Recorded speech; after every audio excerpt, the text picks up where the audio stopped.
Big pass பார்த்து பார்த்து இவனுங்க ஒன்றும் கண்டென்ட் கொடுக்குற மாதிரியே தெரிலடா, நம்மளே சொல்லிடுவோம் அப்படின்னு சொல்லிட்டு எல்லாரையும் கூப்பிட்டு உட்கார வச்சு இதை எதை இப்படி அப்படியே பண்ணுங்க.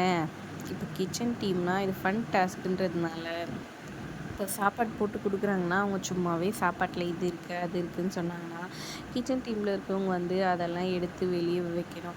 கரப்பாம்பூச்சி இருக்குதுன்னு சொன்னால் அதை எடுத்து வெளியே வைக்கணும், இதை இது பண்ணணும், அதை இது பண்ணணும்னு சொல்கிறாங்க. அதே மாதிரி வந்துட்டு இப்போது வெசில் வாஷிங் டீம்னா, இப்போ ஒருத்தவங்க வந்து கை கழுவுறாங்கன்னா, ஐயோ என் கையில் நிறைய தண்ணி வந்துச்சு, கை வலிக்குதே அப்படின்னு சொன்னால் வந்து அந்த தண்ணியை ஸ்லோ பண்ணி விட்டுட்டு அவங்க கையை நல்லா இது பண்ணி விட்டுட்டு அதுக்கப்புறம் அவங்க கையை நல்லா தொடச்சி விட்டு மசாஜ் எல்லாம் பண்ணி விடணும்.